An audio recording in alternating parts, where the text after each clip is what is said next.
Salve, salve pessoal, aqui é o professor Marcelo Sardinha, professor de Geografia, mais uma vez com você, e dessa vez vamos falar um pouquinho sobre geopolítica dos recursos hídricos, né? Vamos pensar um pouco sobre esse tema que é extremamente importante para você, né? Vamos falar um pouco sobre a política a nível de mundo, sobre os recursos hídricos, né? Sobre a água.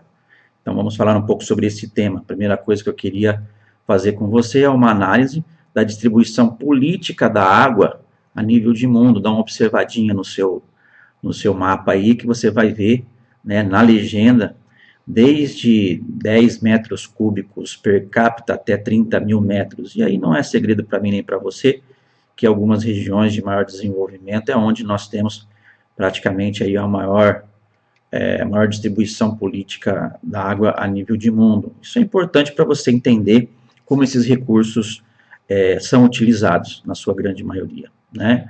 Não sei se você sabe, mas grande parte da água no mundo é utilizada para agricultura, e nesse mapa a gente vê, né, a água destinada à agricultura sobre o total disponível, né? Então, as regiões onde nós temos aí uma certa aridez, essas são as áreas onde você vai usar bastante a água aí para a agricultura, né? Já a média no mundo ela é bem alta, nessas regiões é mais alta ainda. A gente pode comprovar isso com o padrão de consumo hídrico no mundo e no Brasil, né? Peguemos o mundo, por exemplo, né? Você vê que 69% da água potável disponível é utilizada para a agricultura. No Brasil, esse número chega a casa de 60%. A nível de mundo, 19% de indústria e 12% humano para 23% humano no Brasil, tá? Então é importante você entender que a água, ela tem essa, primeiro, distribuição irregular na superfície terrestre, e onde ela existe, grande parte ela vai ser utilizada para a prática da agricultura, ok? É óbvio e é fato, então, que a água potável no mundo, ela passa por uma escassez, né? A primeira escassez que eu queria falar para vocês é a escassez física, quando essa água desaparece mesmo, e aí a população fica sem acesso a ela. Isso pode acontecer se você não fizer um uso adequado. A escassez econômica, né, que seria aí a falta de recursos financeiros para abastecer uma população com água tratada e rede de esgoto. E o estresse hídrico, que é a relação entre o total da água consumida e a diferença entre a pluviosidade e a evaporação de uma localidade. Então, essa ideia de estresse acaba gerando, né, uma falta dessa água que, por sua vez, já começa a ocorrer no mundo as disputas em torno dessa água, né? Então, primeiro, você tem nesse mapa que mostra isso. Primeiro, parte da população com acesso à água potável, eu vejo algumas regiões, né, no globo tem acesso à água, e regiões onde você acaba não tendo essa água em grande quantidade, onde isso não existe em grande quantidade, o que nós percebemos? O surgimento de tensões e conflitos, tá? E aí é importante você entender que já existem guerras pela disputa e posse da água a nível de mundo. Vamos falar um pouquinho sobre esses conflitos na África, por exemplo. Vamos pensar na região onde nós temos a bacia do Rio Nilo, que praticamente corta vários países da região nordeste da África, né? Entre eles o Egito, a Líbia, o Sudão, né? A República Democrática do Congo, Uganda, Quênia, Etiópia, Eritreia e por aí vai, né? Então, você sabe que esse rio corta uma região desértica, e quem tiver acesso e posse de água nessa região acaba com o desenvolvimento, acaba tendo o controle e a posse da água, que é um recurso importante, tá? Um caso importante de se destacar é a construção de hidrelétricas, né, na Etiópia, por exemplo, ó. Então, você tem a nascente, uma das nascentes do rio Nilo aqui, ó, que é o rio Nilo Azul. Então, na Etiópia, eles querem construir uma usina hidrelétrica aqui. Então, o represamento de água faz com que falte água, principalmente para as planícies férteis no Egito e no Sudão. E aí, então, você tem toda uma questão que envolve aí política de tensões e conflitos, tá? Falar um pouquinho sobre o Oriente Médio, né? A região número 1 é a região onde nós encontramos as colinas de Golã. Então, essa região, você sabe que o clima é desértico. Então, Israel, na Guerra dos 6 Dias, invadiu a região da nascente do Rio Jordão, que abastece várias áreas importantes aqui da Cisjordânia e de Israel. Então, existe uma tensão entre a Síria, tá, e Israel por conta da tomada de território da Síria por parte dos judeus na Guerra de 67. Outra região importante é a região da bacia da Mesopotâmia, Rio Tigre e Eufrates, onde países como o Kuwait, o Irã, também a Turquia e o Iraque e a Síria disputam as águas dessas nascentes desses dois rios na região ali. Nessas mesmas áreas, inclusive, a disputa por petróleo. Então, tem uma imagem aqui que mostra para você as colinas de Golã. Fiquem atentos com a questão, né, dessa disputa de água nas colinas de Golã e na bacia do rio Tigre e Eufrates, ok? Falando um pouco agora sobre sul e sudeste asiático, continente asiático, né? Então temos aqui o rio Indo, o rio Ganges, o rio Amarelo e o rio Azul, o rio das Pérolas, Brahmaputra e tal. Então é uma região onde existe principalmente uma disputa, principalmente nessa área aqui, ó. Nessa areazinha aqui, ó.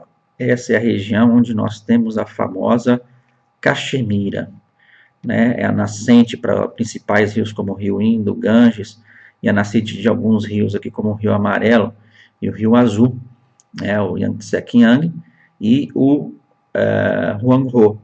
Então, essa região tem uma disputa entre o Paquistão e a Índia e a China. Eles querem controlar essa região porque é a nascente dos principais rios na área da Cordilheira do Himalaia, tá? Então, fiquem atentos aí com relação a essa questão. Também nessa área aqui, ó, onde temos as planícies férteis, temos intensas disputas, né, ao longo da história no território chinês, tá? Mas hoje é a China, a República Popular da China, nós temos ela controlando a região sem muitos conflitos, mas sempre foi produto de conflitos aí essas planícies férteis com as águas do Rio Amarelo e Azul, tá?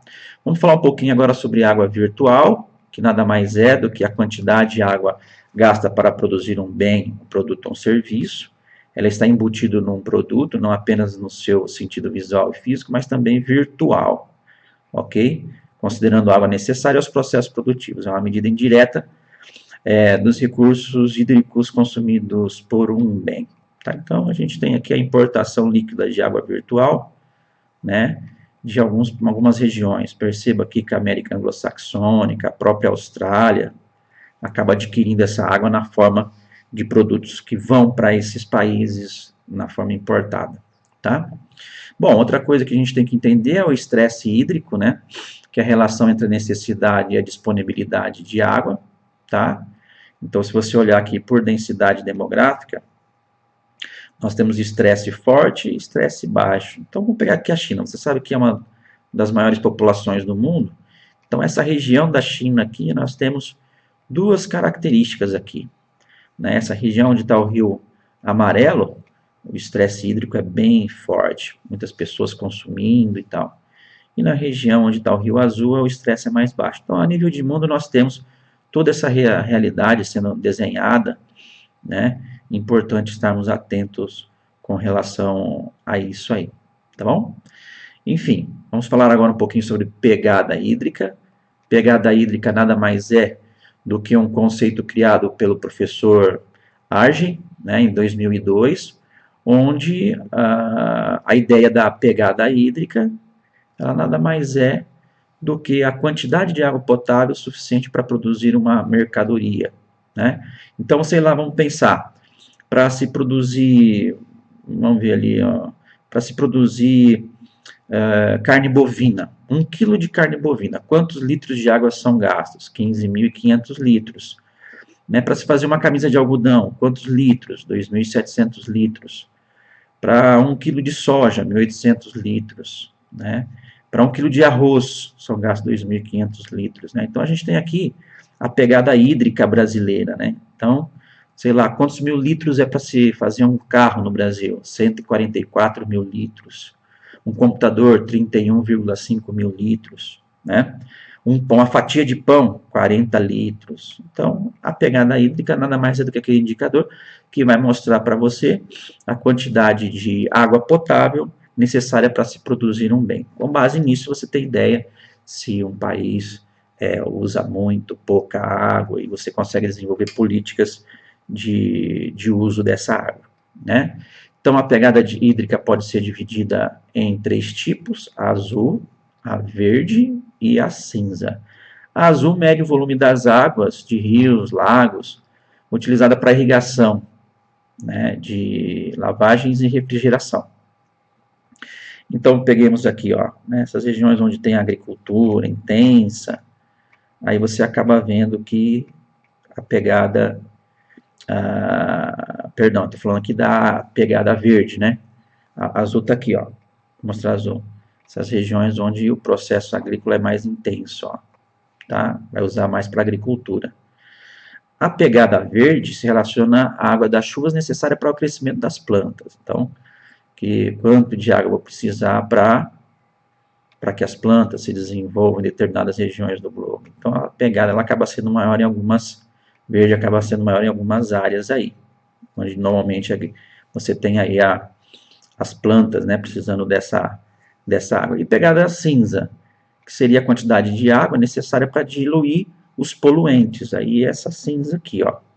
Então, em áreas onde a poluição é alta, você vai acabar precisando de mais água, né? Então, essa é a grande sacada. Tá? Então, a pegada hídrica nada mais é do que a quantidade de água necessária para se produzir um produto, e ela pode ser dividida entre pegada azul, pegada verde e pegada cinza, ok? Tranquilo. Chegamos ao final de mais uma aula. Espero que você tenha compreendido. Muito obrigado pela atenção. Sucesso e até a próxima.